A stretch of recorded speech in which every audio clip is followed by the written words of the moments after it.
अस्सलामुअलैकुम वरहमतुल्लाह वबरकातुहू। मैं मोहम्मद जाहिद इकबाल और आप देख रहे हैं उर्दू मीडियम स्टडी मटेरियल्स। आज हम लोग पहली जमात की मेरी किताब हिस्सा सोम सफ़ा नंबर 231 और 232 का मुताला करेंगे। तो चलते हैं सबक की जानिब।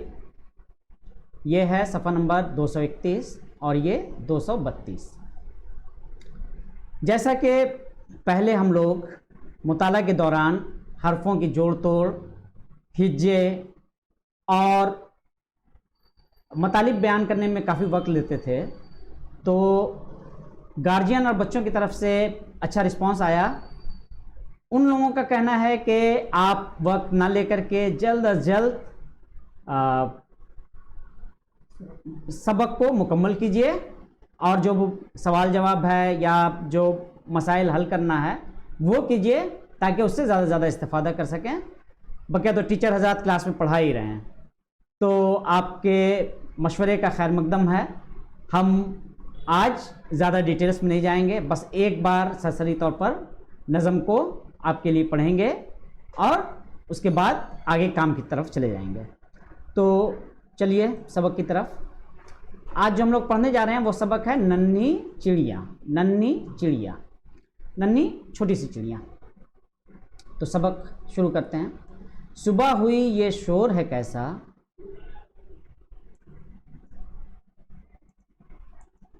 सुबह हुई ये शोर है कैसा, आवाज़ों का ज़ोर है कैसा। नन्ही चिड़िया पेड़ पे बैठी, चूं चूं करती गीत सुनाती। कानों में रस घोल रही है, पेड़ की डाली डोल रही है। खेत से जाकर दाने लाती, बच्चों को पहले वो खिलाती। बिल्ली खाला हाँप रही है, छोटी चिड़िया काँप रही है। जी हाँ, तो ये नज़म बहुत ही जानदार नज़म है। बच्चों के में चिड़िया के हवाले से एक ये तस्वुर पैदा करने के लिए। हम लोगों के घर के करीब सुबह में चिड़ियों की चहचहाट की आवाज़ सुनाई देती है पेड़ पौधों के आसपास। तो आवाज़ ऐसा लगता है जैसे कोई कानों में रस घोल रहा है। पेड़ों की डाली पर चिड़िया और उनके बच्चे होते हैं। चिड़िया सुबह सुबह निकल जाती है रिज़्क़ के तलाश में। दाने चुनकर पहले वो बच्चों को खिलाती है, फिर खुद खाती है। आखिरी जो शेर है उसमें बिल्ली खाला हाँप रही है, छोटी चिड़िया काँप रही है। बिल्ली खाला जो शेर की खाला है असल में, ये उसकी नज़र छोटी चिड़िया के बच्चों पर है। वो चाहती है कि बच्चों का शिकार करे, जबकि छोटी चिड़िया उस हवाले से अलर्ट है और उस अपने बच्चों के तहफ़्फ़ुज़ के लिए इक़दाम कर रही है। तो ये दोनों की कैफियत है बिल्ली और छोटी चिड़िया की। बहरहाल, तो आगे हम लोग चलते हैं सफ़ा नंबर 232 में। 232 में एक काम है। तुलबा ऊपर दिए गए रूफ तहज्जी के खानों से नीचे दिए गए मुख्तलिफ परिंदों के नाम तलाश करके दायरा बनाएं। हुरूफ से लफ्ज़ बनाने में उन्हें दिलचस्पी पैदा होगी और अपने माहौल के परिंदों की शनाख्त कर पाएंगे। बहुत अच्छा। तो ये देखिए, हम यहाँ पे आपको दिखाते हैं। मीम वाव रे का एक दायरा बना हुआ है या उसको गोल किया गया है। मीम वाव रे जी। तो अब हम लोग जहाँ पे मोर है वहाँ पे लिख देते हैं।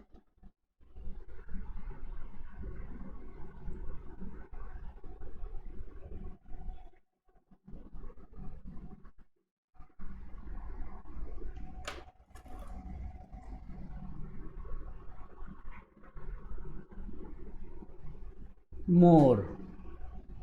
अब आगे चलते हैं। ये देखिए, ये कोयल।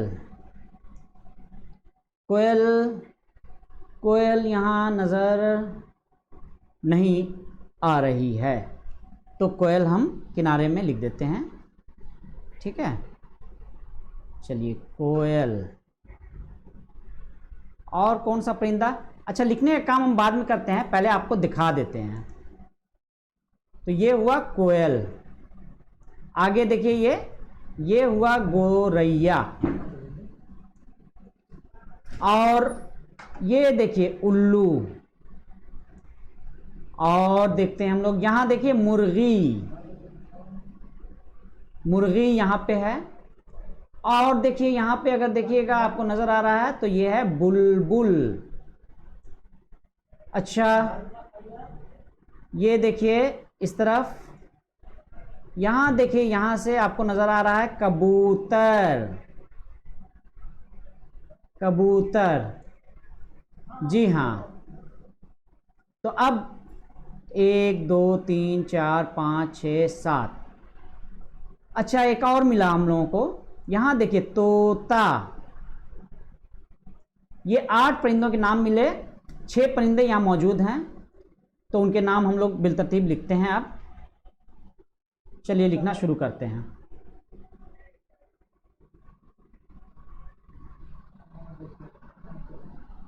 जी, ये देखिए ये है गोरैया। अच्छा, बगल में देखा जाए तोता, ये रहा तोता। आगे देखते हैं और क्या है, ये रहा उल्लू। तो उल्लू के नीचे हम लोग उल्लू लिखते हैं, उल्लू। ये कौन सा परिंदा है, ये है बुलबुल। और ये कबूतर। अच्छा, क्या तमाम परिंदों के नाम हम लोगों ने यहाँ से लिख लिए? 8 परिंदे थे और हम लोगों ने लिखा 7। अच्छा, ये रहा मुर्गी, मुर्गी भी लिखना है तो मुर्गी यहाँ पे लिख लेते हैं अभी। चलिए किनारे में हम लोग यहाँ मुर्गी लिख लेते हैं। तो इस तरह से हम लोगों ने मुख्तलिफ परिंदों के नाम तलाश किए, उनके नाम लिखे, और 2 इजाफी नाम हम लोगों को मिले हैं। अगर किसी को और नाम मिले तो उसको भी लिखा जा सकता है। बहरहाल, तो आज हम लोगों को एक बड़ी कामयाबी, मतलब हम लोग एक इस सबक को हल करने में कामयाब हुए, और हम लोगों को ने इसको बखूबी हल कर लिया। अब इंशाअल्लाह मिलते हैं अगले वीडियो में फिर नए सबक के साथ। अस्सलामु अलैकुम व रहमतुल्लाहि व बरकातहू। अल्लाह हाफिज़।